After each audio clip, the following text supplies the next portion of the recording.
You've spent an entire career fighting fires and rescuing the injured, sick, and dying. But that's all over now. What do you do when the sirens stop, you've hung up your gear, and you walk out of the firehouse for the last time? What do you do with your life when the smoke clears?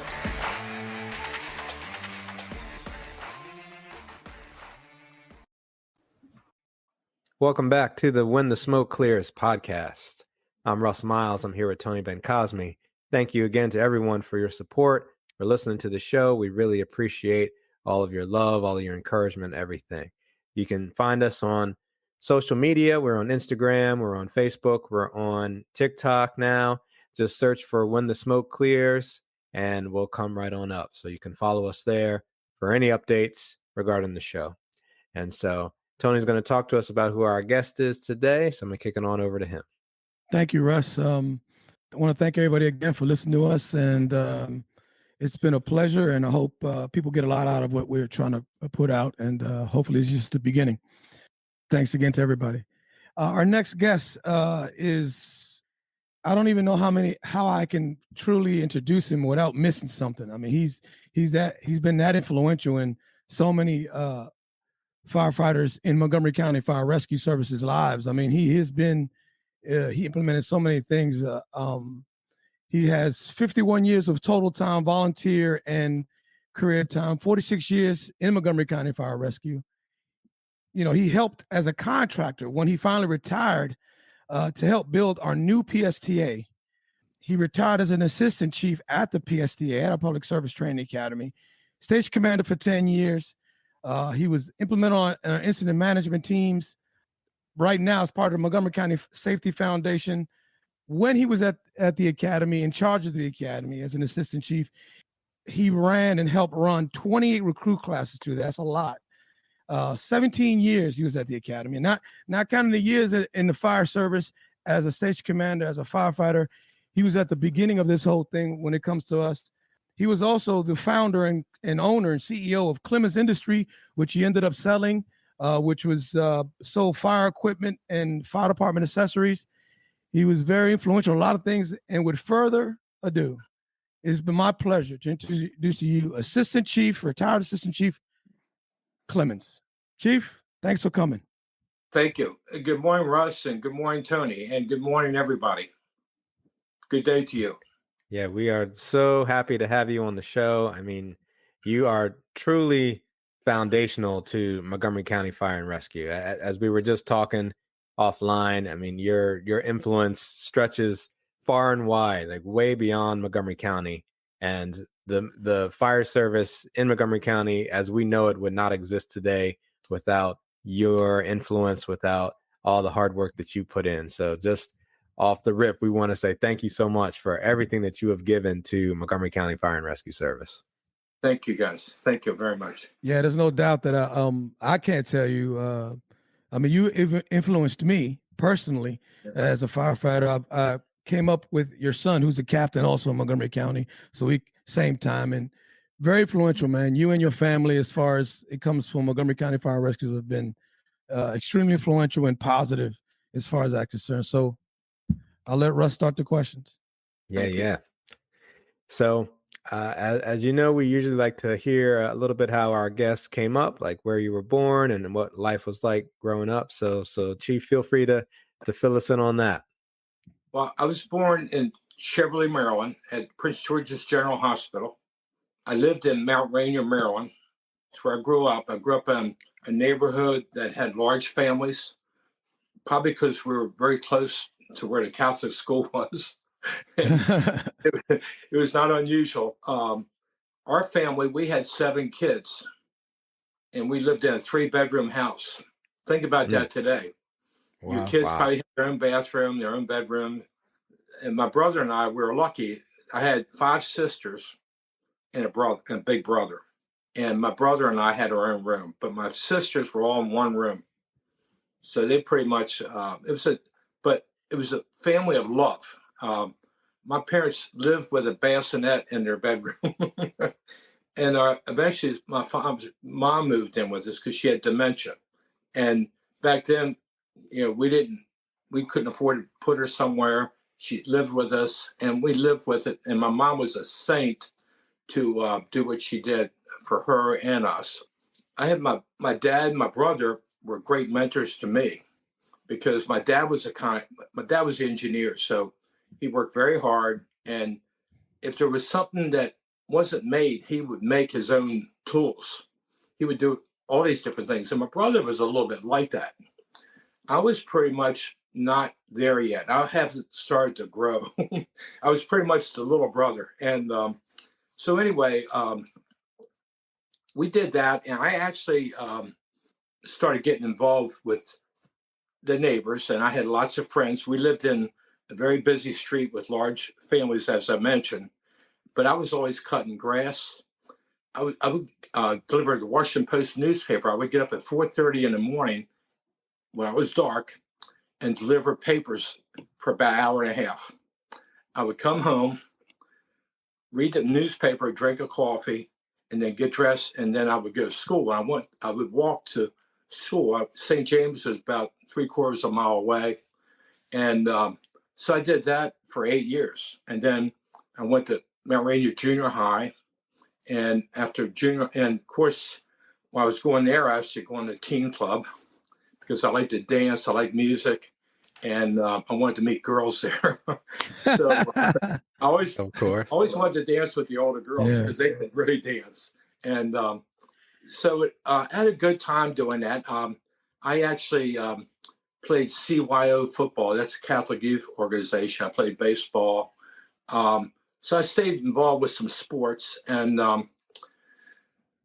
then eventually pretty much, went into the Air Force in my last year in high school. I signed up because I wanted to be a crash firefighter. I kept thinking, I wasn't old enough to get a job in the fire department yet, so I did that. And so that's what I pretty much did growing up in Mount Rainier. And then that was about it, pretty much. I was waiting to take my tests for the fire department when I was old enough. So I went to work for CMP Telephone Company. I was a cable splicer down in DC, and I worked night work. They were just talking about building a subway system where they were going to pretty much relocate everything underground. So I saw my future being underground there, relocating phone cables. And so eventually my next chapter would be taking the test at Silver Spring because I was old enough, and the rest is history. I got hired by Silver Spring. So if you want to ask me. I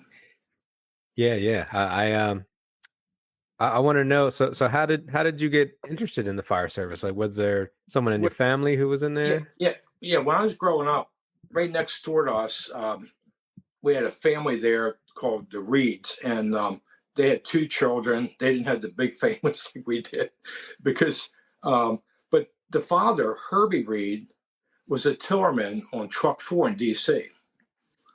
And his wife was a nurse, and daughter was a model, and we just had great neighbors. So it turns out that Herbie was always teaching me how to tie knots. He was telling me about the fires he was going on.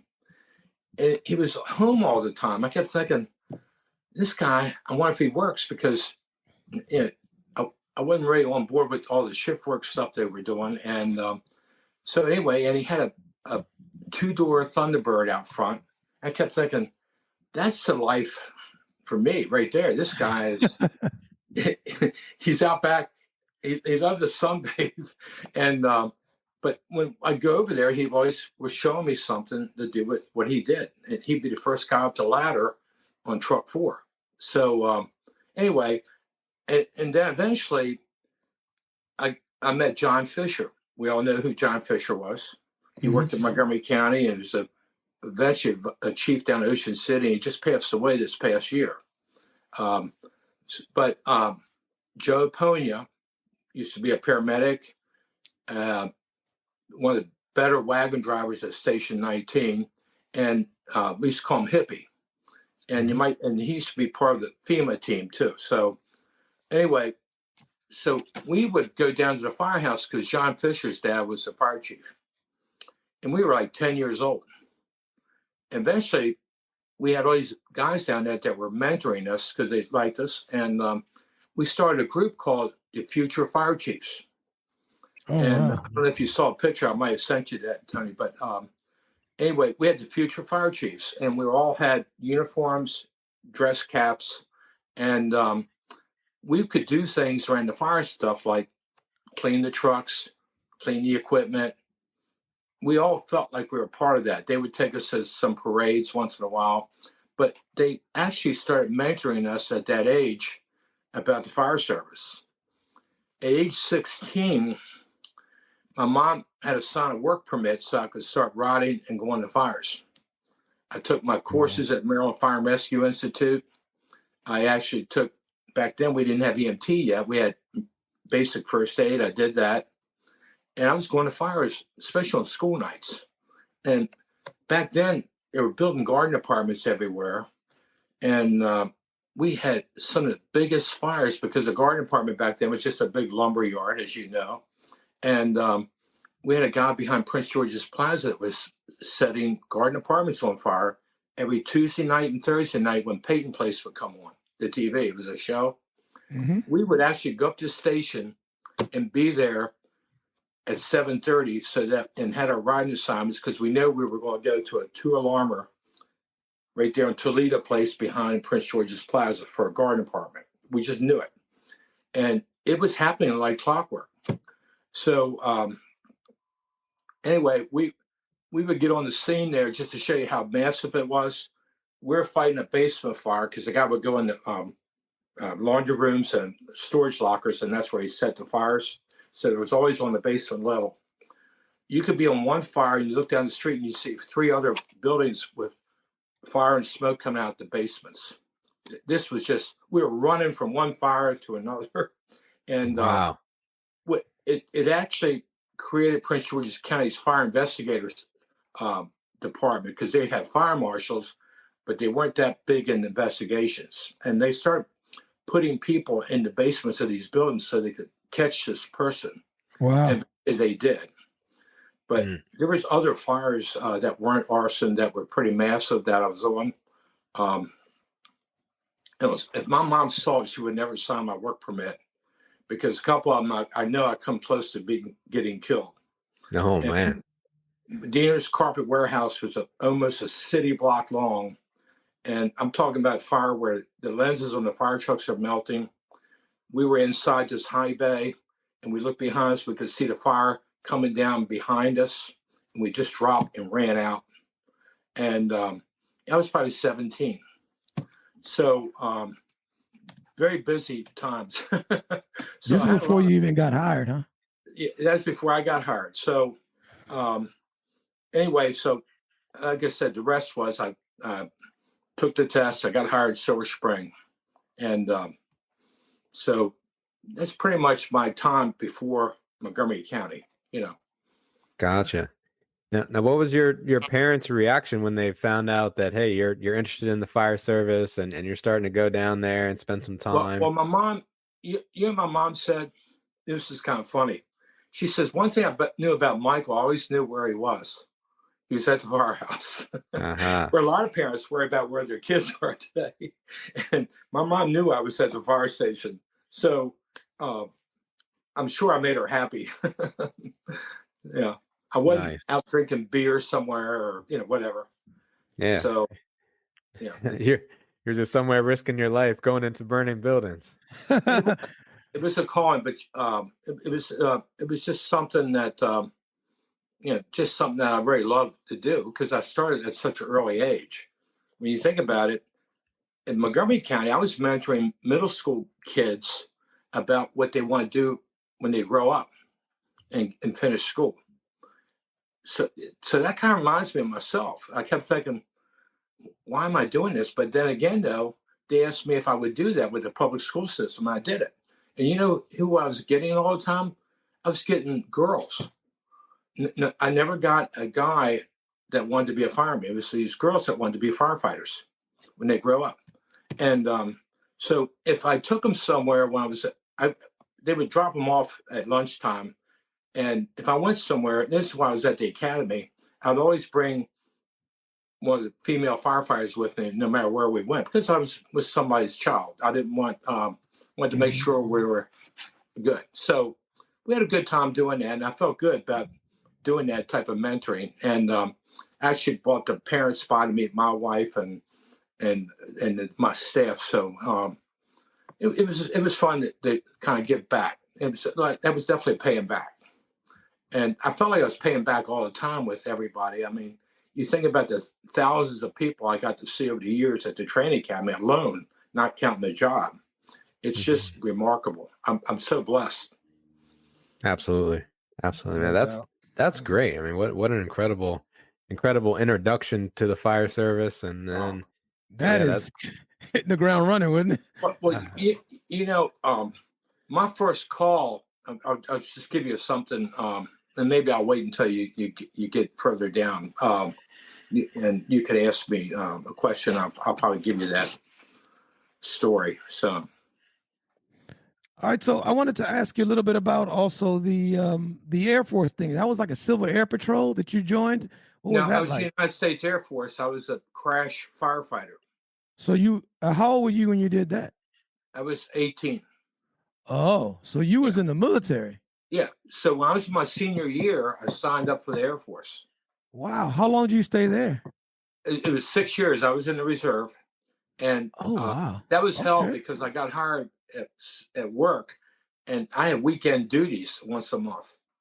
So that was a lot to juggle because they weren't so they understood my commitment that I had to do it. And eventually they knew they had to do it because I was in the military.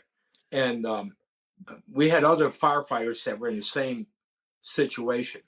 And so when my time was up in 72, I was very happy that was behind me. Okay. Cool. So now what was your academy like? You get hired by Montgomery County. What's your academy look like? Oh, what's your rookie probationary? All that stuff. When I got hired, my first assignment, I'll start there. I was assigned to Station 16 in 68. Okay. It was brand new. They just moved in. We had a engine ambulance and straight ladder truck there. And we had 5 people in the daytime. And we had 2 mechanics downstairs that drove the ladder truck. So they weren't part of our daily complement. You know, Bob Burrows, Bob Yeaber. Anyway, but I, at night, we only had 3 people. And we worked a weird shift. But day work, I worked until 6 p.m. every day. And I had new kids at home. I was on day work and some night work. But getting off at 6, I'd have my bag at the top of the steps at 16 so that I didn't have to lose too much time to get out at 6.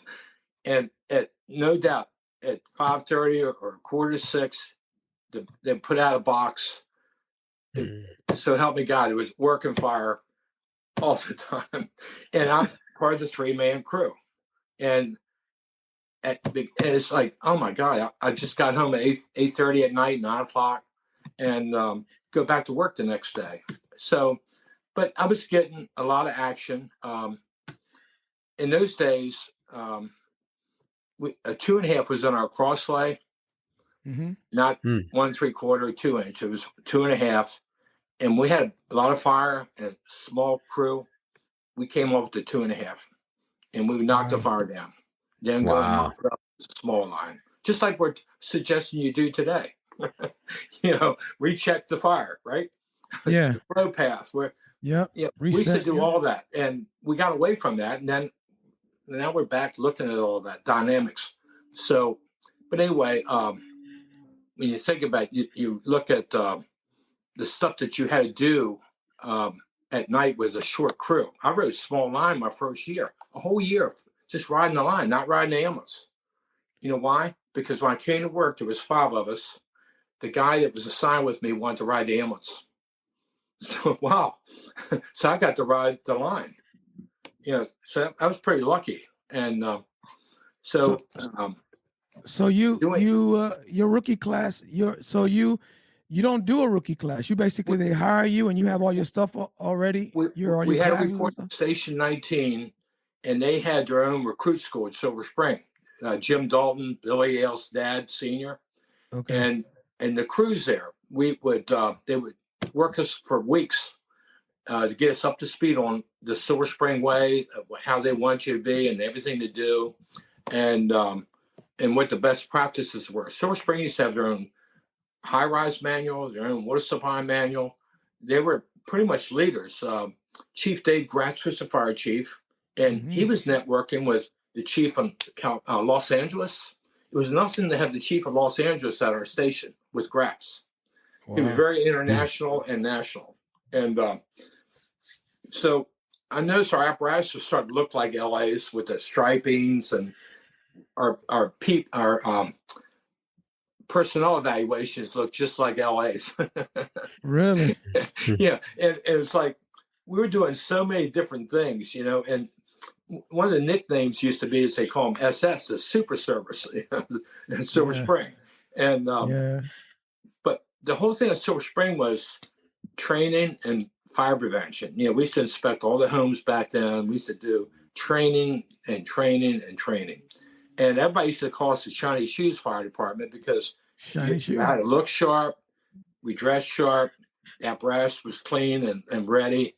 And so I felt like I was with a great paid department when you think about it. We really were. And but eventually people moved on. Gratz became the first director of Montgomery County.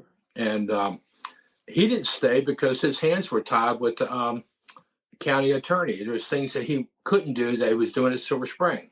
And if you knew Chief Gratz, he would demand the impossible, but get the best.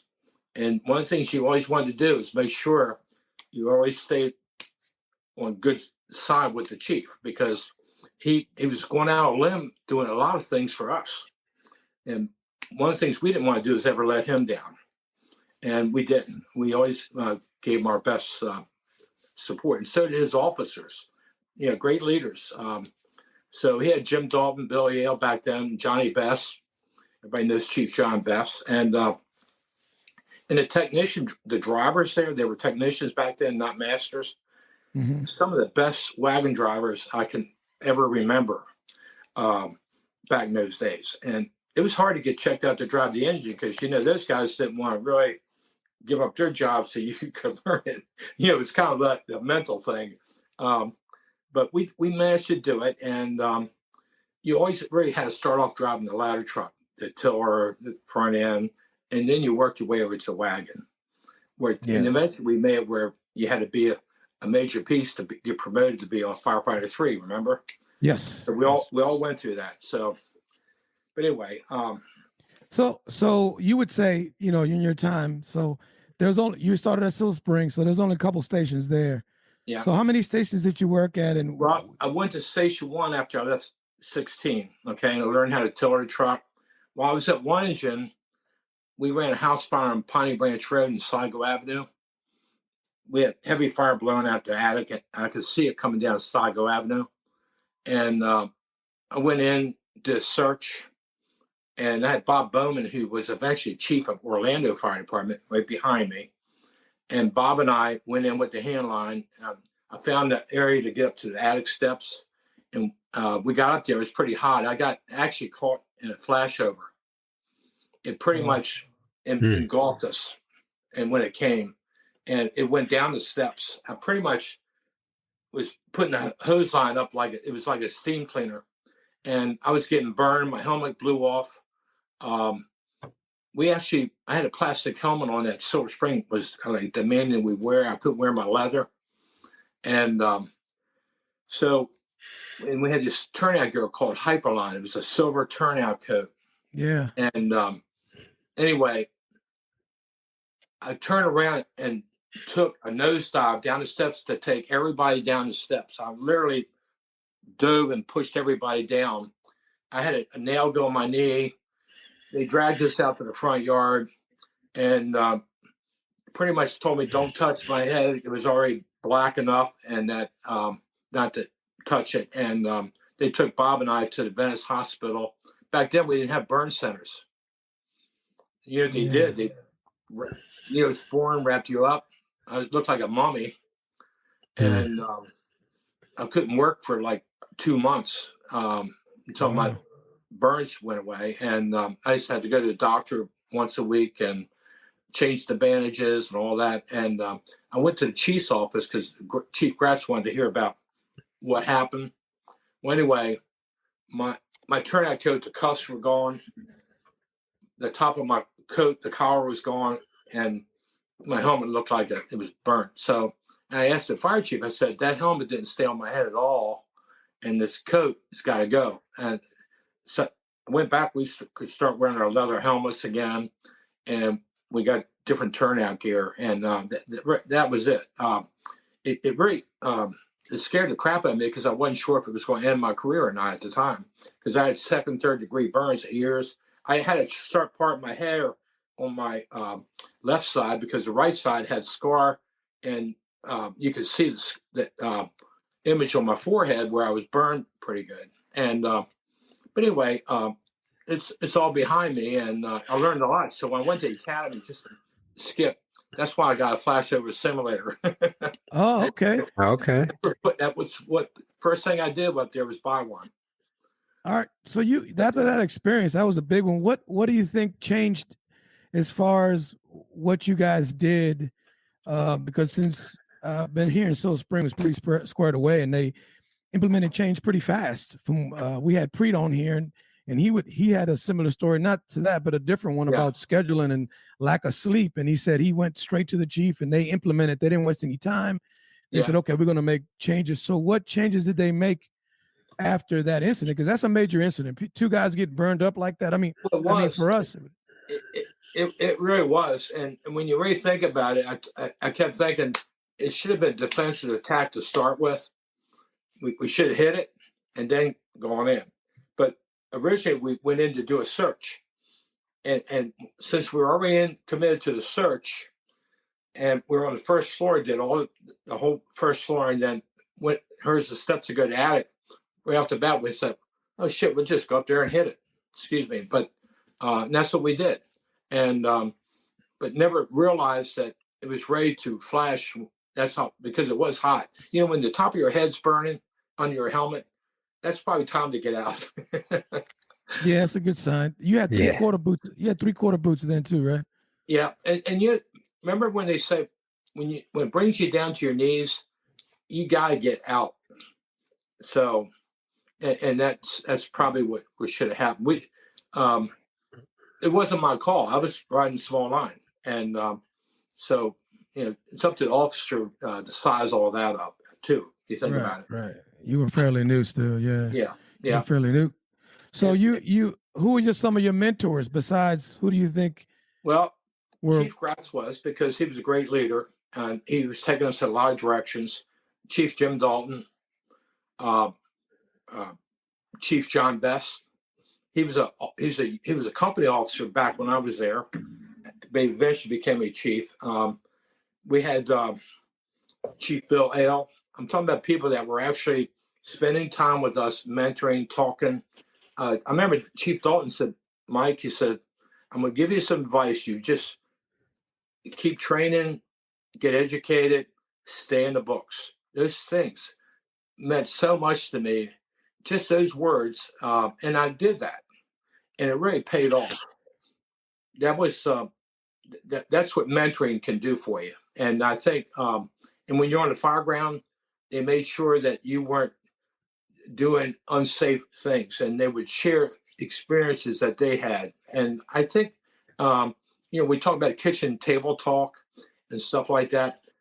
I think that is some of the best things that get passed around. Just like when you do your lineup in the morning, we should share something that happened the shift before, or something that you did somewhere else, and start your day like that. I think it keeps you sharp. I think my thing was, we need bits of information that you do over and over. It's like review and review and review.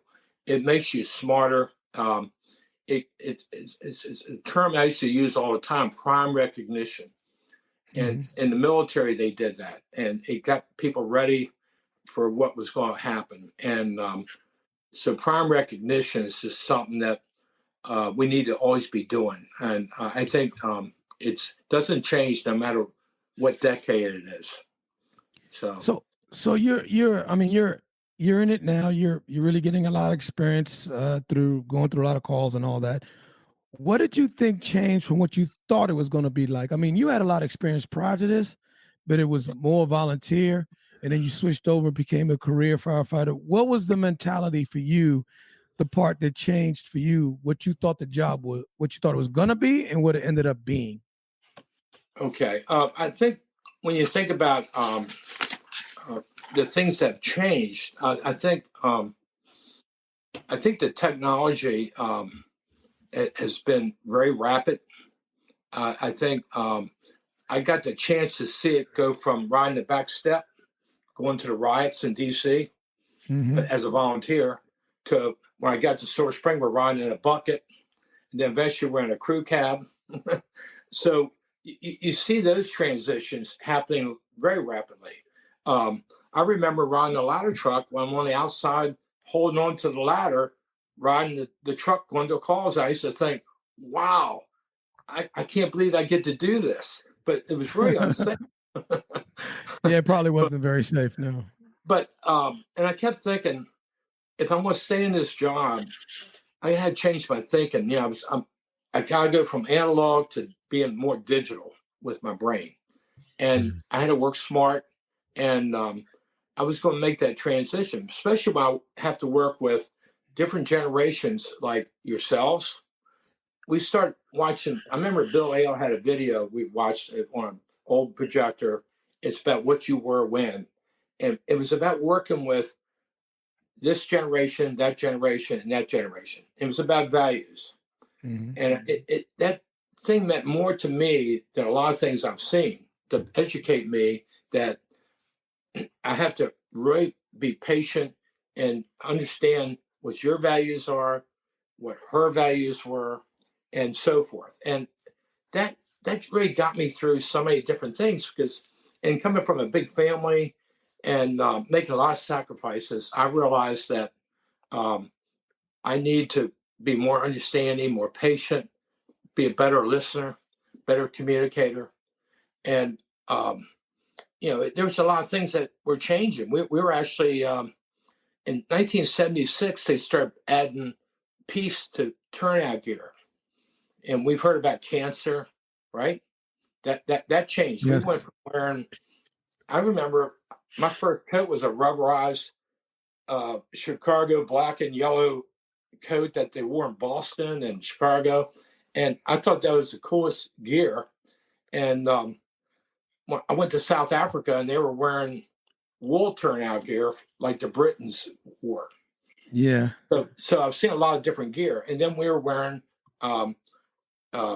different Nomex and stuff like that come out. But when the new gear came out and it had the peace in it, we never knew that it was going to be hazardous to us. Just like the firefighting foam. Yeah, PFAS. Yeah, PFAS. Yeah. We started adding peace and foam. And it was like, whoa, what the hell is going on here? And the diesel exhaust become a problem, right? Yeah. We have that problem. So we went from gas to diesel. So there was a lot of changes that were taking place, I think very rapidly when you think about it. We probably didn't stay up on it. It wasn't until NIST did those studies on the gear and so forth that we found out how hazardous these things were in our environment. It took that to kick that off. Yeah, you're right. So you notice the changes were big, especially coming from that volunteer, and some stuff changes. You've been around a good little bit, so you saw a lot of the changes in real time. Yeah. And now that must have been is cool because you actually could be part of the implementing, and you were part of implementing some of that changes, being spearheading a lot of that stuff. You know, you're doing all these things, and what made you think about promoting up and not being a firefighter anymore, trying to become a technician? And then what was that like? Because you're in a small group, so sure. you're in that. It's Silver Spring. The promotion process before the county took over, they were pretty much always pushing people to be ready to take the next step. Whether you become the driver, ride in the front seat, they were promoting that all the time. So there was a lot of competition. You were going to school, you had to have college, you had to have this to get promoted. And so I was doing all that and maintaining my life with my family, trying to juggle all that. But it was all doable, and you got through it. So, but I took the county's first promotion exam. The county gave a countywide exam. You know how many people passed the first county exam? No. 15 in all categories. Wow. Oh, man. I was one of them. So real quick before when the county took over, what was your rank in 1988? What was your rank when you? I was a lieutenant. Do you remember? Lieutenant. Okay, so you're already okay. So you were doing county promotionals. They ran the promotional process even though you were still corporations. Yes. Oh, okay. All right, because it was like an HR thing, right? Like human resources. Well, in '88, FSLA happened, Fair Labor Standards thing, and everybody owed everybody money for the hours that you worked, and it was beyond what anybody could afford. So the county absorbed all the career people in the county. You became on the county. We were already on the county payroll, believe it or not, even at Silver Spring. We just did through budget process. We just did it a certain way. But in '88, we all become county employees, and we were actually. I still worked for Silver Spring, but we were on a countywide promotion list, so we could pick somebody from Gaithersburg to come to Silver Spring and so forth. And I actually got made 4 days before the list expired. So nice. I was pretty lucky.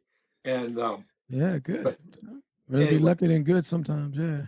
So you're coming up. What was that change like? I mean, what happened was that I had 29 years riding the front seat. I was riding. My last 8 years was at 16 as station commander, riding the front seat. I loved that. I felt like I was the tank commander. I loved to run calls, and so it was hard to get off that and leave because I loved what I was doing. But after 8 years, and you might agree with me, you flatten out a little bit. You do. I needed a new challenge, and I kept thinking, I'm going to take the tests. I'm going to get promoted to captain, and I went to station 15. That was my last day riding a fire truck after 29 years of riding the front of the engine. Okay. So tell us about those years at 15. What was that like? Well, when I got there, we're at the old firehouse. I used to call it Frontier Town because Tom Carr worked there once, and he was telling me about his first day there. Somebody walked a horse into the engine room. They were working down 198. I just had a laugh because I kept thinking, he described it perfectly. And so anyway, I had a good time. It was very interesting. I was their SCO, Senior Career Officer, which means I had to do the budget. I was on day work. And then eventually I got involved. They wanted me to do the Burtonsville Fire Station project. So Tammy Vola, the president, and myself worked on it. I went to Fairfax and different places looking at fire stations. And I picked the architect there that did their firehouses. They're very nice. I tried to do it in 4 sections there so to keep the health and safety where it was with the firefighters. Anyway, so we built 15, and I felt like it was time I needed to move on. After doing that project, I wanted to get back to what I was doing and not being a thing. So Chief Ottinger was our operations chief. He worked on getting us on shift work. Hillendale, Silver Spring, and Burtonsville. We would actually be the first ones in the county. We made district chiefs, and we went on shift work. But I was still Burtonsville's SCO, but I worked out of, first we were at Station 24, and then we went to 12. the Battalion 1 office. And when I got there, I did that for a long time, and we were threatening each other not to screw up because we didn't want to lose the ability to be on shift work, because we were setting the mold for every place else. And so we did that, and it worked out. Eventually, I put in to go to Battalion 3 because I at this point, just like I thought flat out, I needed more challenge. I wanted to go someplace busy. I always wanted to be where it was busy. I go to Battalion 3. They had probably one of the largest first and second due areas in the county that the battalion chiefs do on. I go there, I go to 23. I'm assigned there on Griff Livingston's shift. Mm-hmm. And if everybody knew Griff, he was pretty straight, you know that. And he ran a tight shift, but the guys there were all good. And all three shifts at 23 were pretty sharp. And I liked the atmosphere. I loved the calls. Chief Fitch was our shift chief, and he was pretty active with us, and we had a good time. I really enjoyed working with them, and had good bosses. But I also got to a point where I felt like I was back at Battalion 1 a little bit. And I was teaching up at the academy, and I heard that they were messing around with, Phil Gershia was going to leave, and they were looking for people to go there. I went like, I'll go. I good Lord, I wanted to go there all along. So I kind of knew that's where I wanted to go. I used to have a term, grow where bloom where you're planted. Yeah. And that means that every place you work is a great place. You have to weather the storms. Even a flower has to go through some dirt, right? Mm-hmm. Mm-hmm. But a weed can grow anywhere, right? You don't want to be a weed. Yeah.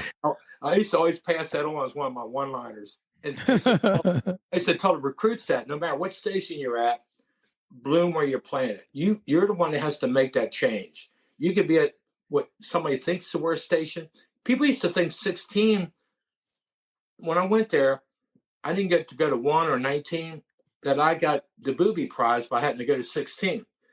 When I got there, I couldn't believe the amount of calls and fire I was running. I kept thinking, this is why I want this job. I don't want bells and smells. I want to run fires. And so I was right about that. When I remember a 3-alarm fire at George Avenue at Pliers Mill Road, one engine did not even run it. It was a 3rd alarm.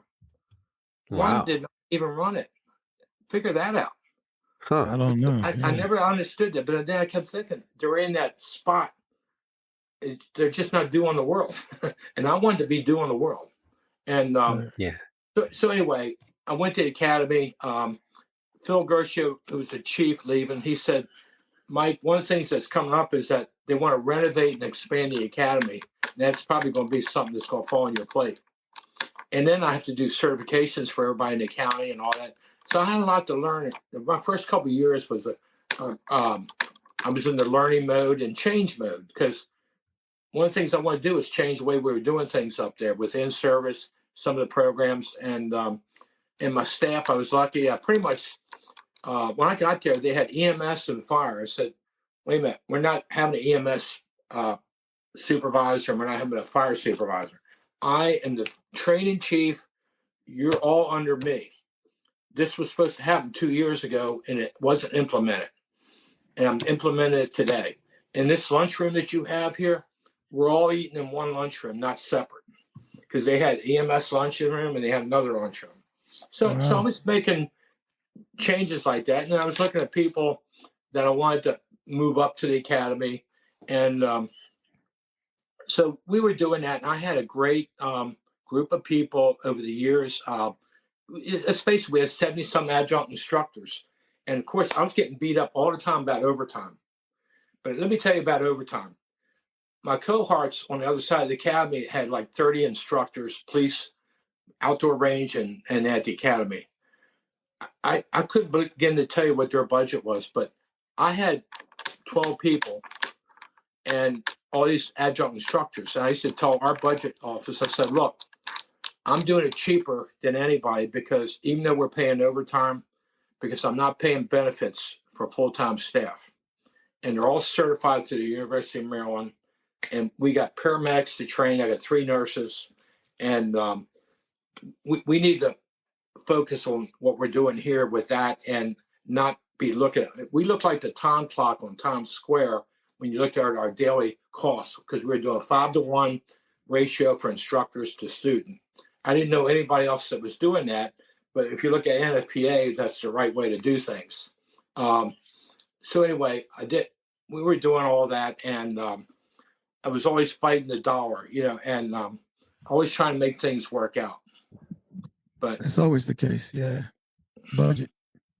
But technology was changing too. I used to take the staff on a retreat to Ocean City, and we'd spend 3 days talking about the goals we want to do at the academy. We would come back, we implement those every year, and we started changing the classroom technology.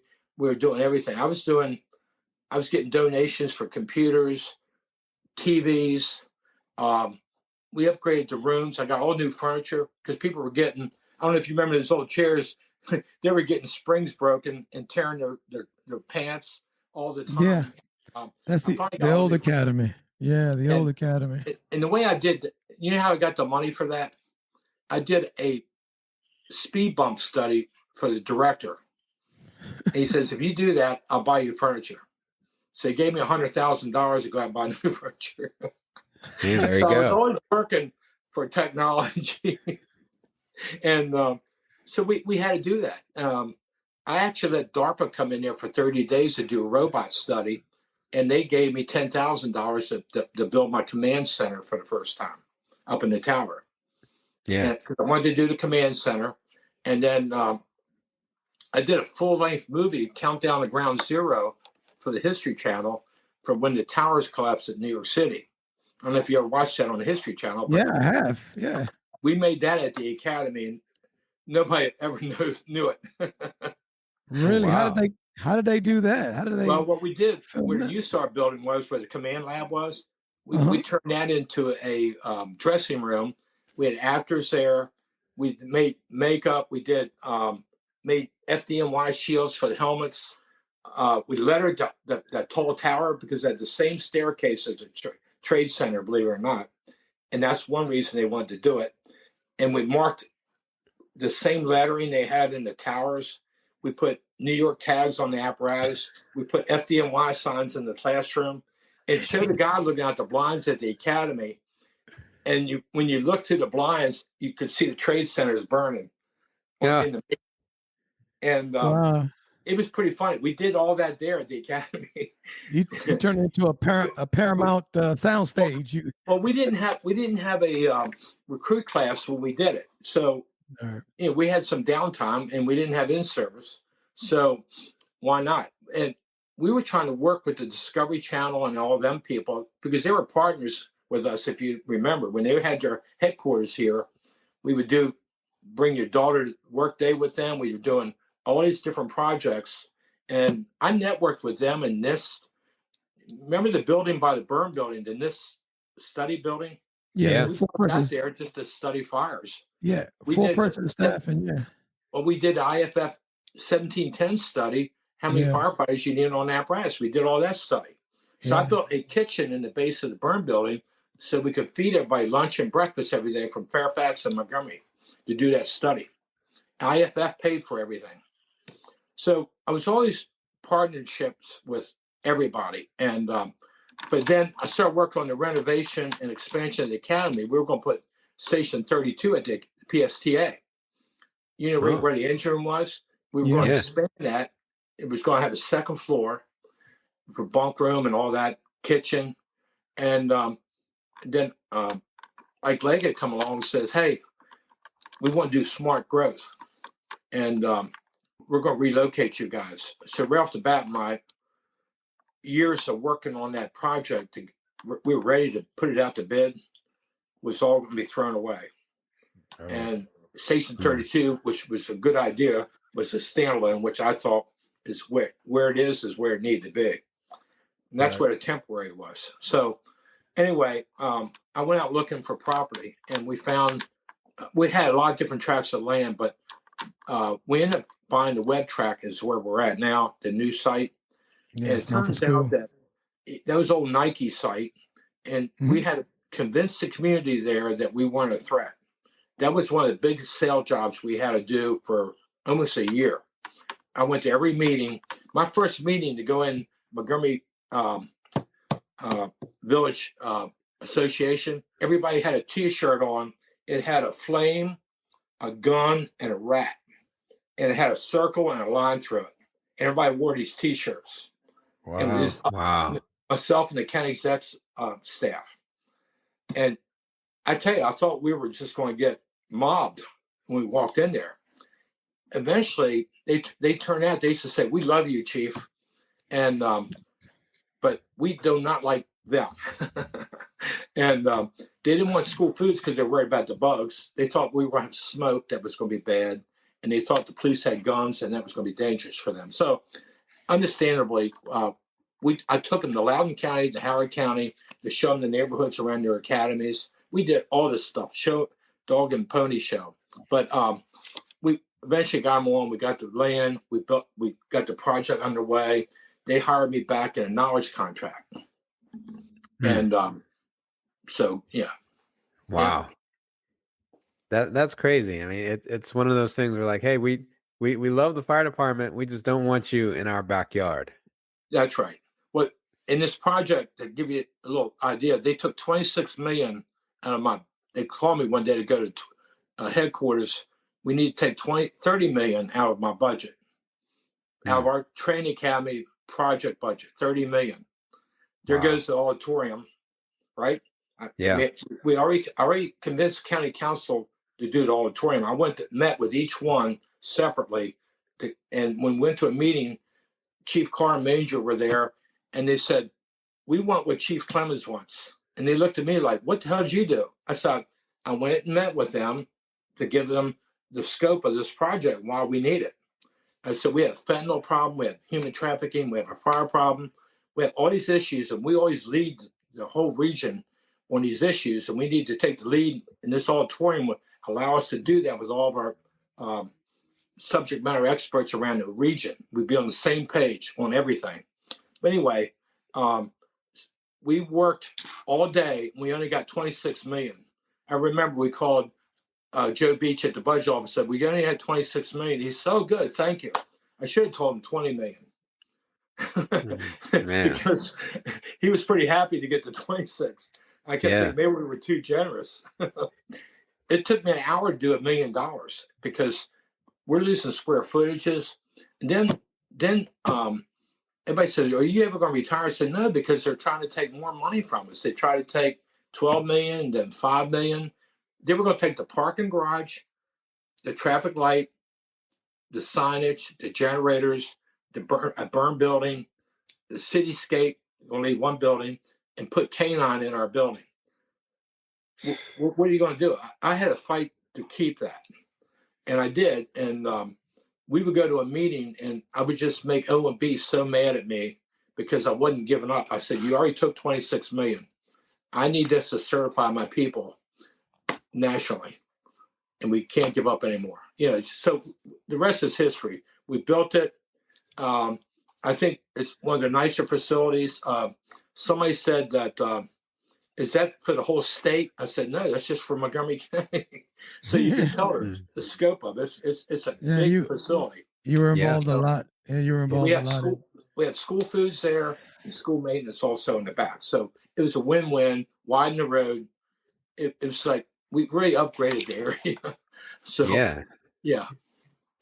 Now, what was the reasoning they told you that they wanted to take their money from your project? They didn't tell me, but at the same time, headquarters was for sale up on Edison for $90 million, and they didn't have the money. So I think what worked out is they were able to put $20 million down and use $6 million to fix the elevators, get IT in there, so we could move in there off the 12th floor. And Tony, I think I don't know if you remember, there were stories of people's legs sticking out of the elevator because they would break down and the door would be gapped open. I worked at 31. I worked at 31 in that whole thing, man. It was like buying a building that was in a flood. I would never bought that building. Yeah, it was old and it needed a lot of work. Yeah. Yeah, and my feeling was we're a fire service. We're uh, we were always open to the public. We communicated with our people and the public better when we were by ourselves. In that building, we're locked up in a jar. I hate to say it. And I think the future would be is to get out of there and get back to doing what we're supposed to be doing with our public and improve ourselves, and also accountability and the fire problems. And right now, I don't know. I just think the chief has really got a full plate of different things that they got to deal with, because there are a lot of issues. The county's always trying to make you cut back on your overtime. We're one of the bigger users of the police. But it's a matter of public safety, though. We have to do what we got to do. And I think they know that. They just don't like that word overtime. Yeah. Yeah.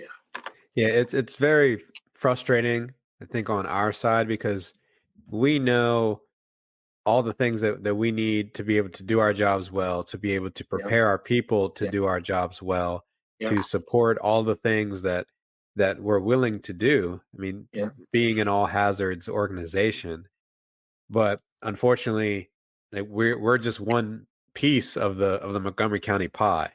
Yeah. And if the higher ups feel the need to designate more money in this area, and that means less for fire and rescue, well, so be it. And I'm very grateful for people like yourself and many others who have fought to get us the things that we have now. And I know it's not everything that you wanted, but it's great. I mean, our facility is a top-notch facility.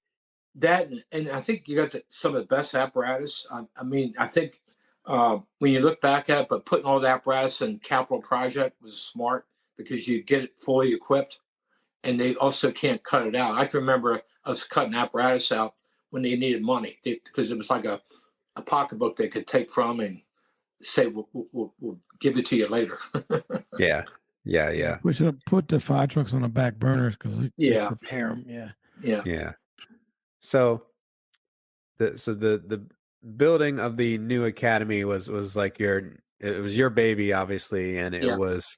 I know you said you spent those last couple years. You'd actually already retired, but you had spent it as kind of a contractor doing that. If we could take a step back a little bit, rewind a little bit. So tell us about the time leading up to when you thought about, hey, it's time for me to actually retire. Like what went into that? Well, I think when you look at it, I've never been mentally stressed out about anything. Technically, I always have the attitude, I get up in the morning, I can't wait to get up and go to work. I've never said, hey, I'm going to call in sick today. I had probably 6,000 or 7,000 hours sick leave. Wow. And so I love to work. I was a workaholic. I couldn't help it. You can tell by my lifestyle, the things I do. Even today, I have projects going galore right now. I'm helping Brazil with swift water training right now. Wow. Oh, wow. I mean, and I have some people from Brazil coming next week. I told Raphael Gibson I'm going to maybe come by and see him one day. But when I knew it was time, the project wasn't going to shovel yet. And I kept thinking, we're never going to do this. It's already been over a decade or better, and it's just not going to happen. I just can't keep doing this. And so I kept thinking, well, maybe I walked down one day, I walked in the EOB, and I saw some guys over in the lunchroom, because you got to walk through that area to get upstairs. I tried to sneak in to do my drop. So I entered the drop, retirement. And then I kept looking to see if somebody saw me, because I didn't want anybody to know what I was doing. And so anyway, I got in, got out, and so I was in the drop. Eventually, they let people know who's in the drop, so it wasn't a secret. And then they said, "Hey, we're going to do the project, and when you drop, we want to do a knowledge contract with you and bring you back to be the project manager."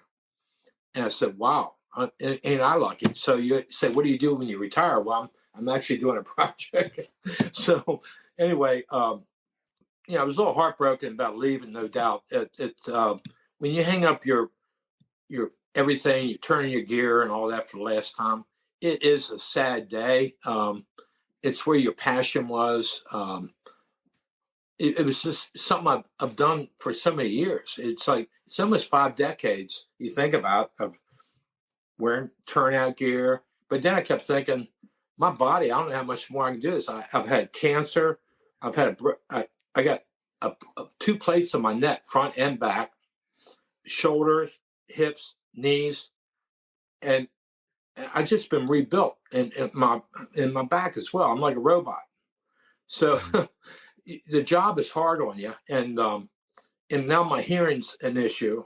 But other than that, I'm staying active. I had 2 homes, and one at the ocean, one here in Middletown, and I'm a full-time groundskeeper.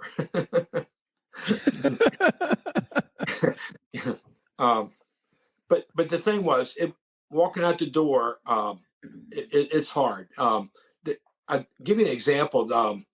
They threw me a retirement party up at the convention center up at Francis Scott Key up here in Frederick. It was like 250 people there. I couldn't even believe it. But there were sponsors like Diggin' and Riggin', 2 shifts at Station 8, 8A and 8AC and 8C. Phil Andrews from County Council. These are like sponsors that help pay for my thing. Billy Godfelter, who's chief Loveland in Ohio, who does firefightercalls.com. Yeah. Billy writes a lot of stuff about firefighters' safety. And he was the MC for my retirement party. They invited him to come out to speak on my behalf. And I knew Billy from doing Clemens Industries over the years, and it was just quite a treat. It was a shock. The Montgomery County firefighters pipes and band was there, and full band, and they made me an honorary member of the band because when they were starting out, I let them come to the academy to practice. Nobody wanted them playing drums and bagpipes where they were, so I let them do that, and I let McMillan bagpipes come to the academy and do their practice there too. So anyway, it was a nice event. That's when I really knew it was over. But at the same time, I knew I was getting hired back. So it was just a lot. It was amazing to see so many different people at an event like that. In 2008, Chief Carr threw a surprise party for me at the old academy. Just to give you an idea. I was up in Baltimore speaking at the Firehouse program up there. Chief Bowers came up and says, "Hey, you need to leave." And we're like, "Oh, shoot, what's going on?" He says, "They want you back at the academy for a press conference." I said, "You kidding me?" So he put me in his car and drove me back to Montgomery County from Baltimore. We drive up. I noticed all these cars at the academy. I said, "Oh, my God." I said, "Ike Leggett has come to his senses. We're going to stay here, I bet." And he's going to make the announcement. So I get out of the car, I run up to the engine room, open the door, and there's a couple hundred people in the engine room there. And I backed down. I said, "Oh, I'm in the wrong door." And he said, "No, you need to come in here. This is for you." So they were throwing me a surprise party. So I walked in there, and I swear to God, you would not believe the people that they had there. My UPS guy that been doing my UPS for my business for 30 years was there. Like Chief from FDNY, one of my friends was there. Chief Major, you name it. It was packed with people. And I was just overwhelmed. And Chief Carr gave me a badge, Assistant Chief's badge, that had my name on it. I'm the only person that had ever worked 40 years. Wow. At that point, I said, "I'm going to have to stick around. This is just great." So I stayed 6 more years. Wow. So I had a badge with my own name on it. It's like, that's pretty amazing. I mean, that's truly a testament to who you are as a person, and also like what you've done for the organization. I mean, you've given your all. Yeah. Well, it was the best job in town. I used to always tell everybody, no doubt, it's the hottest job in town, but it was the best job. You know that. Yeah, you left your and the best fingerprints on people. everything. We had the best people too. I think Montgomery County over the top, because I've been to a lot of places, traveled a lot, and I remember taking all of our management up to New York City to go to FDNY's academy. I wanted them to see some of the things I'm talking about, like the high bay. Mm-hmm. And we came back, and I had full support to do the high bay. Pretty much, and we needed a bigger engine room. We needed so many different things. The command lab, the command lab was something we started. We had one of the largest command labs when you look at it compared to Phoenix. And I used to go to Phoenix. I went there 10 years, and when I wanted to do the lab, I said, Chuck Bartlett, I want you to come to the academy. I want you to be the guy that spearheads the command lab. We're going to go to Phoenix so you can see what we're going to do. And the rest is history. We actually did the command lab, and we started certifying our command officers. And I thought that was a big thing. Making the Mayday prop at the academy. Remember, we had 5 firefighters burn in 5 years, falling through floors. Yeah. Think about the fire problem. Yeah. Lightweight construction, flow paths. I mean, we had to do these things. And anyway, and training is the backbone of your organization. You know that. So that's why I'm still fighting to get auditorium at the academy. I want to bring closure to it. So, Absolutely. Yeah, I'm still going to stay hot on that subject after the elections. And Okay. yeah. Nice. And we appreciate that. We appreciate that. Absolutely. Yeah, I just wanted to, if you could talk real quick. You had mentioned Clemens Industries, the business that you started. I don't think a lot of people know that you've provided a lot of equipment for the fire service. So tell us a bit about Clemens Industries. Well, what happened was that I was working on one engine, and we were having standpipe pack battles about how we were going to carry hose. And we know we know that from my experience running a lot of high-rise fires is that when we had some of the packs, they would drop it on the floor. It turned out to be a pile of spaghetti and knots. And you go to hook it up in smoke conditions, and you can't see. You need to have a pack that's organized. So it's got to be in a bundle that somebody can't just drop on the floor. My deal was put a strap on it. You lay it out just like you're laying out from a hydrant, stretch it out, and charge your line, and then proceed. And with a good force entry tool and charge line, you're going to do your job.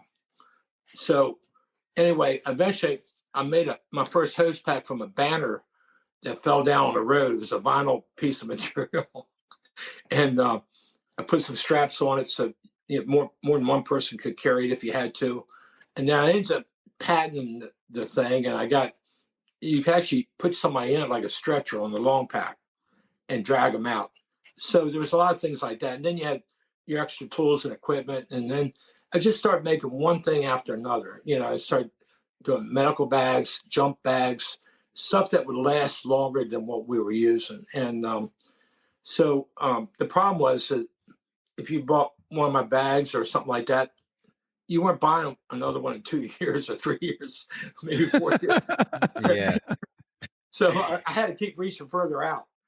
But anyway, it was a lot of work, but my wife ran that because when I went on day work, I couldn't have any part of that. I just don't have the time. So I turned the whole company over to her. She became the president, ran the whole deal, and made me look great. And I was just, when I took my vacation, they were to go to trade shows and help make the next thing or whatever. And that's about what I did. I kind of had to step back, and sometimes you got to do that. That's part of building process to make things work, and that's about working together. And it was a good time. I did 30 years of it. I did the NIFA valve with when Ronald Reagan got shot for sucking chest wounds, and So it was just little things like that. That just took 3 years to make, and that was a lot of research and FDA approval and testing on animals and stuff like that. That was quite an education. I would never do that again. So that's impressive, man. I mean, your bags and everything else. I mean, you still see them kind of around, but they were they were staple. Yeah. So what? I mean, I don't think anybody here has seen, well, probably now, has seen a standpipe bag that wasn't Clemens. There wasn't a Clemens bag, you know, there wasn't a Clemens standpipe bag. Yeah. Oh, thank you. Well, you get the thing is that I still worry about the hose packs because I know for a fact that when you run a high-rise fire, first of all, getting the equipment there is a logistical problem, no doubt. You got to go up, if you got to walk steps, if you can't take the elevator, and then the crew size.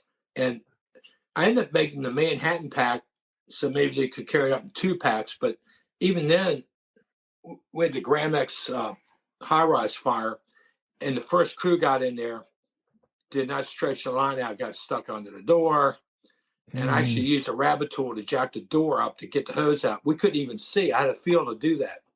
But that fire burned on that 13th floor out of control for about an hour. Ooh, because that first line wasn't stretched properly. Wow. And remember, if it's predictable, it's preventable. Absolutely. And that was one of those things that we always were predicting, and it just didn't happen. We had a lot of issues that night. They went in and told me to take the fire floor. I was coming from 16, and we had a firefighter trapped on the floor above. He actually threw his helmet out. He was in the window because he's running out of air.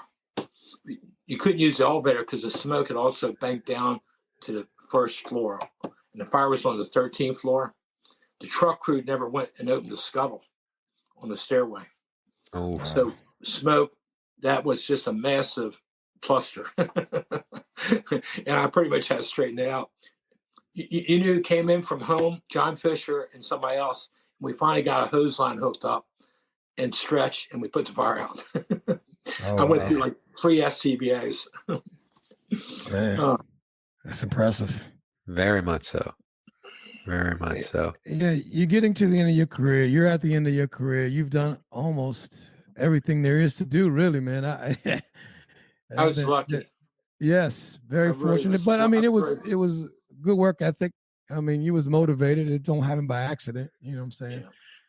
You know, if you had something to say to your younger self coming into the fire service, I mean, you've done so much. What would you say to him? What would you say to that younger version of yourself walking through the front door, even at the volunteer house?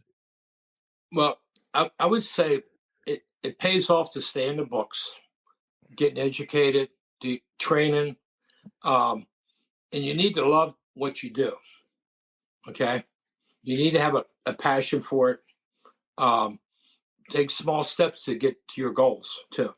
Don't be in such a hurry. I've seen some people move up so rapidly, and all of a sudden they're like, "Oh God, what am I doing here? I didn't want this. I wanted to be doing that," But they somehow they was too aggressive to move up. I think you need to take small steps. I did that.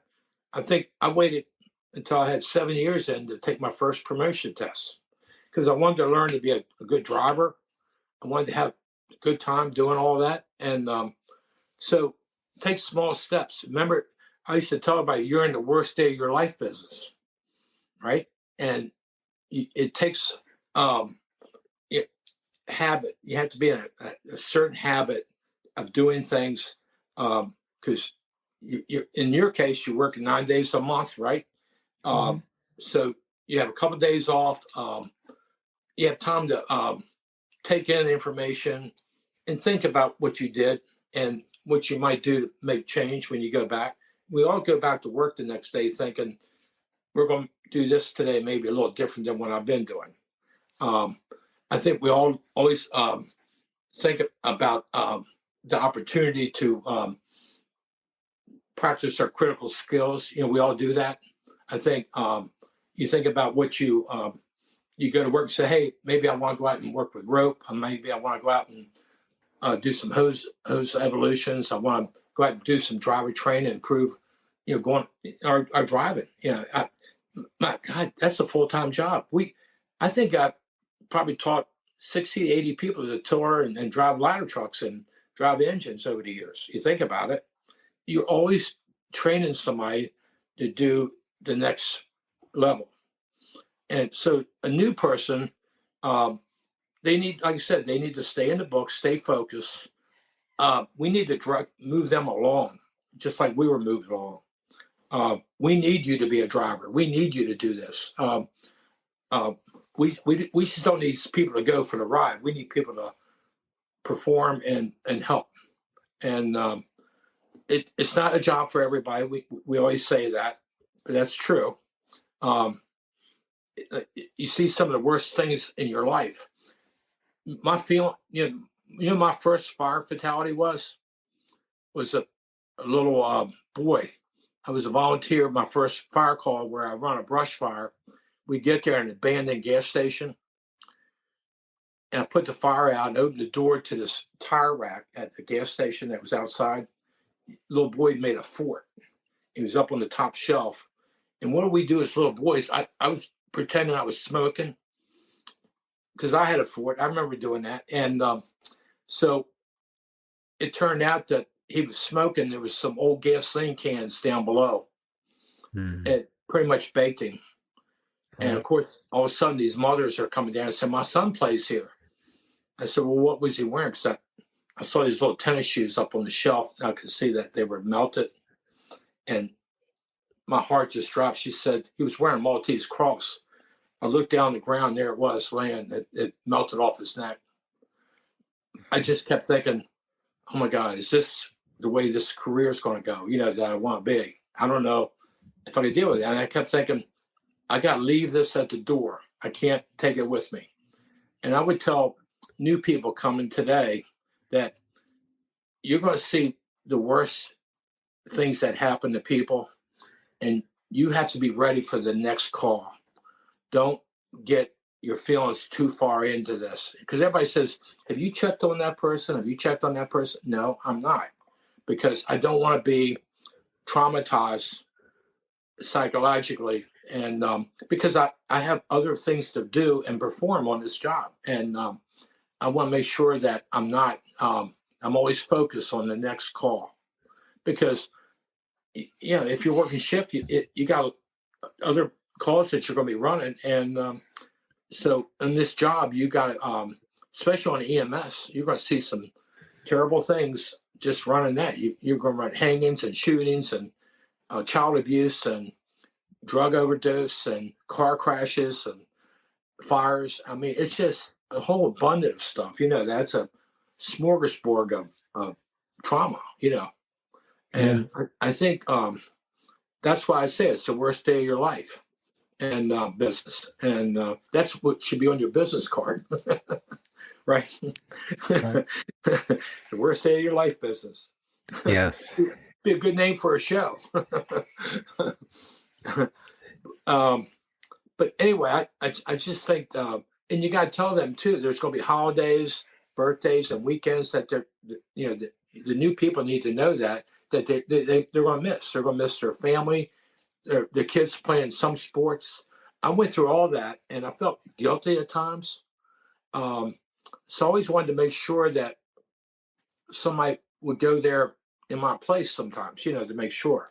And where you get a work sub periodically. But you do feel guilty when that happens. But it's just something that you got to live with. That I'm preaching to the choir with you guys. Mm-hmm. You know that firsthand. Quick follow-up. So for all of the trauma that you've seen and dealt with over your long career, how would you recommend new people coming onto the job deal with the horrible things that they're going to see? Well, I think, believe it or not, the prime recognition term I always use, if you see it, and when it happens, you know how to deal with it. And with today, whether it's YouTube, on TV, we're seeing more and more of this play out in front of us. even if you watch Chicago Fire, something as simple as that, you see stuff on there with the moulage and stuff like that. I think that can kind of prepare you for that too. I think because it's priming your brain to seeing that, and I think also coming back and talking it over after the call. You know, we used to critique everything, and I think that always helped a lot. We talked it out. That what could we have done better, or did we do everything we could have done? We had, give you an idea, I was off duty and I lived up in Sunshine, up George Avenue and Damascus Road area. Mm-hmm. And I turned on my pager. I had it turned off, and they said there's a car on fire and crash right there 1 mile north of Sunshine, the little store there out there. I looked out front of my house and there was traffic backed up almost a mile up the road to my house. I went like, holy cow. So I got in my van. I drove down the wrong way. I had two-way radio with me because I was at the academy. And I looked up north. I could see an orange glow. And cars were coming back. They're trying to get out of the backup and turn around. I drove up there, and I get up there, and I saw this guy being held up on the side of the road. It looked like he had two broken legs, but they kept pointing to the road, and the vehicles are burning out of control. I get up there, and there's a pile of moving quilts over top of a guy. I pulled them off. They were smoking, and this guy's clothes were burning, and his arm was straight up in the air like this because the pile was real high. His arm was burned down to the bone. And I pulled everything off. His right leg looked the same way, burned really bad. His ear was burned off. His lip was hanging, and he was looking at me with a mouthful of blood. And I'm the first one there. So I called for the helicopter. 17 gets there. I said, get me saline solution. We're putting his clothes out. It's cutting his clothes off with the scissors. And Steve Proctor, we had Trooper 8, landed right there almost by the time the engine got there. And he came up. I'm holding the guy, and he's drowning in his blood. He put a nasal airway in, and we saved his life. And so for a half hour, we're trying to figure out how to get him moved. The cars are burning because it was underneath the tank was ruptured. The engine was pushed back in the cab. Anyway, I pretty much had to bend the guy's arm way down to get him in the helicopter. I felt pretty bad about that. And those are things like that you would maybe see on a normal day working, right? I mean, so, but not one day did it go by. I didn't think about it too much because I felt like we did everything we could for this guy. And they were doing depositions at Ladensville all the time about this incident because they were looking for who they were going to sue. They were going to sue us. And they asked me, said, hey, Chief, when you got there, what color was the fire and how big were the flames? They were fishing. I said, well, and what makes you think you're an authority on fighting car fires? I said, well, we train everybody how to put out car fires. We're in court up in Baltimore, and they have everything up on the screen there, all my transmissions and all that. And I said, and guess what? We just did a STP, standardized training program on car fires. Everybody in the county did it just in April, or whatever.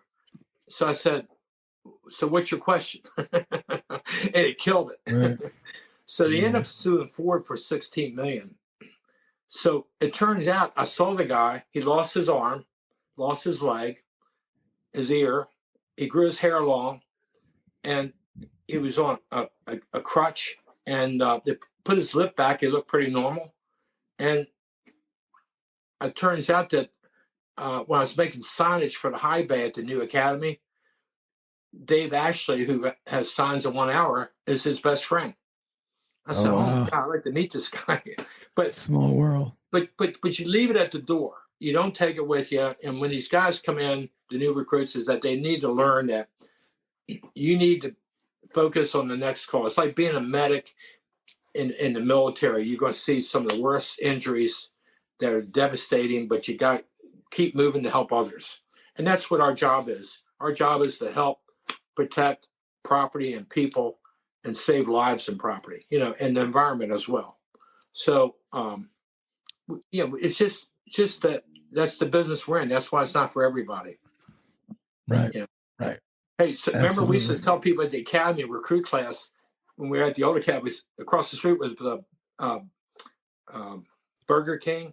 Burger Mhm. King. Yep. Yeah, there's Taking people over there applications. are looking in here and they want your job. Yeah. Yep. Yeah, it's a choice. It's a choice. We don't. Yeah, yeah. No it is. hostages. Yeah. I think it's Yeah. the best choice somebody can make. I always said tell everybody, I said like in the cadets training and all that, it's the biggest secret about what these kids get to do at their age. Because I was in a sense a cadet, and that it's a big secret. And you think about it, you think people would be signing up for this job Yeah. if they knew the real story of what. When I worked for the Higher Education Commission as a chairman, we had the Charles Raleigh. We pay for everybody's college at the University of Maryland if you're active firefighter. That's a hell of a deal. Yeah. Yeah. So anyway, that was one of our accomplishments when I was the chairman, is to make that a scholarship program, and it's there today. So it's got So to protect that money all the time. yeah, you're at the end of your career. Yeah, You've done all these things. You've basically, you've done a lot. yeah. Now, after all that, after all the things you accomplished, and you still find it, you're highly motivated. Who is the man that looks at you back in the mirror when you wake up in the morning, and who's that guy looking back at you? Well, I always have that Clint Eastwood attitude, and the singer that wrote that song, "Don't Let the Old Man In." And I'm always saying that, "Don't let the old man in," and I tell my wife that too. Don't let the old lady in. we like to have fun, and All right. and that's what we do. We enjoy family, friends, and our retirees, the POTS groups, and all that. We stay in touch with that, and wake up each day. If you have a pulse, be happy. All There right. you go. There you go. And what would be your advice to those who are getting ready to retire, like who maybe they're getting in the drop or getting ready to get out? What's your advice to them? I think it's important that they think about what their next chapter is going to be. Don't just say whether they get involved in sports, they get involved in hobbies, volunteer their time with something. I know some people they just drive senior citizens around in a van. So what? That is great. Right. It's a good thing. You're staying active. The POTS groups, there's 5 of them around the country that you could go to once a month. It's good to see everybody. I go to the Eastern Shore. I go to one in Frederick. I'll probably go to Frederick here this Wednesday, and up here at the Elks Club. And it includes Frederick County and Montgomery County. So you see some people I used to run with and be with. And it's a good thing. But stay in touch with their families. And if they leave the area, like I said, you might find one of those POTS groups that you can still be affiliated with. And stay on social media. I think the social media has kept me in touch with thousands of people, so I think enjoy your time, take cruises. My problem is I've already cruised out. I could care less if I take another cruise. My last cruise was supposed to be Europe, and it got canceled because Kay's son had a heart attack, my wife, but I had insurance, so we got all of our money back because I had insurance policy on the cruise. I would always recommend that. Yeah. But I got sick on a cruise once, and I kept thinking, man, I don't want to ever cruise again because I had that Norwalk virus, and I just, but I've traveled all around the United States, and I've been in Europe, I've been in South America like 5 times. When I was teaching for the State Department and University of Maryland, I was teaching incident management. I've been to Brazil 5 times, Argentina, Ecuador, Mexico. So, Wow. been to South Africa. I mean, but right now, get involved doing stuff, even teaching, doing something that when they retire, they can find a lot of activities. With social media today, you can find just about anything. You can sell houses. You could do so many different things. You could invent a thing that you always wanted to work on or do. You didn't have time to do it, maybe. I don't know. I could watch you on Shark Tank one day or American Idol or something. Hey, Anthony Hopkins didn't get into acting until he was a senior citizen. All right. Yeah. Right? I mean, there's always what if. There's always the possibility to be something. Remember Walt Disney, right?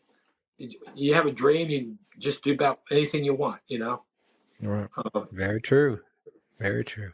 Yeah, I had, follow your heart and stay in touch with your friends and family.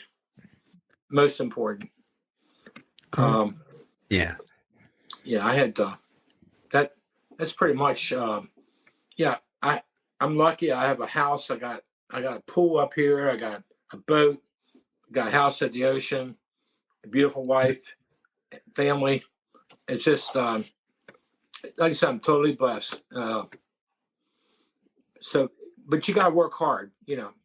Remember Vince Lombardi? I used to like a lot of these things. The harder you work, the luckier you get. That's true. Yeah. Yes. And that is true. you guys are proof of that. You're working all the time to make things better. Yeah. You're communicating with people, and I think this is a good thing that y'all are doing. It's definitely the new folks are pretty much on. You look in the back of the cab of the engine. People are on their phones checking things like this on their social media. Yeah. Podcasts, yeah. They got the earbuds in. Yeah. So anyway, I think and with AI coming down the road, I mean, it's here already, and I just think that's going to be the next big explosion. Yep. Other than our drug problem, and we just have a lot of things right now that we need to focus on. EMS has got their hands full, and so does the fire. Yeah. There's a lot coming down the road, but I mean I guess that's just the nature of life. There's always change that we always have to deal with. Yeah, and I look forward to this generation that is right here, right now, because you guys have a lot of tools and technology that you can make work in the organization, and they just got to give you that opportunity. As I used to always say, I don't want to spend more time making you fail than succeed. I want you to be successful. Empowerment. I used to do that all the time because you have to believe in your people. Absolutely. Yeah. And our people are our most valuable resource. 100%. And I'll end that with that. 100%. So, Chief, if people wanted to get in touch with you outside of this, what's the best way for them to get in touch with you?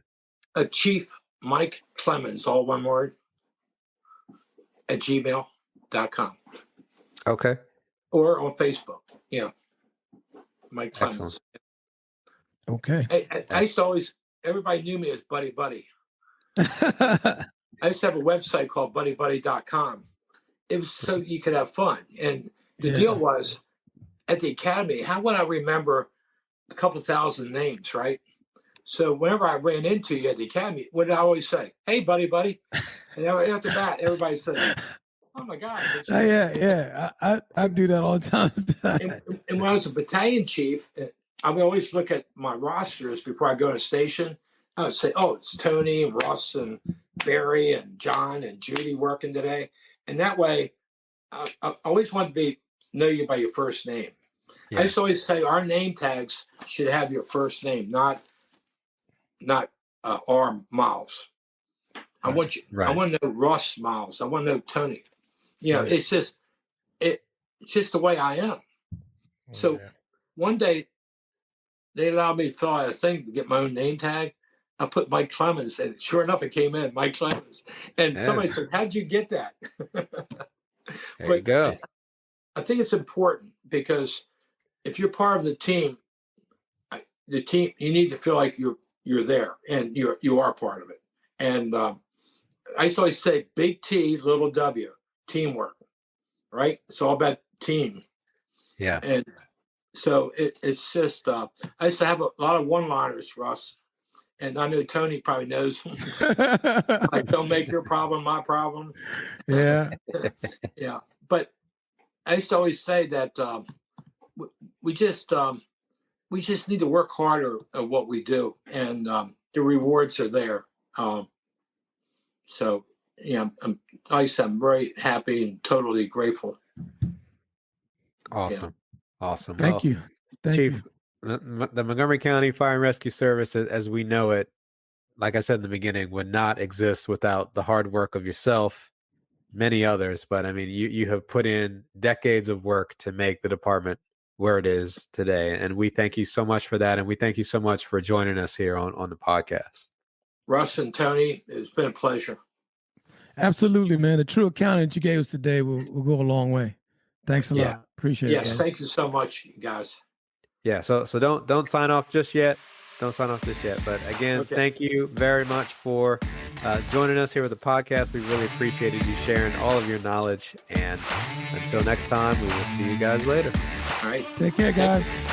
Bye-bye. Thanks for listening to the When the Smoke Clears podcast. If you want to get in touch with us, you can find us on Instagram at When the Smoke Clears podcast. Or you can email us at whenthesmokeclears8@gmail.com. That's whenthesmokeclears and the number 8 @gmail.com.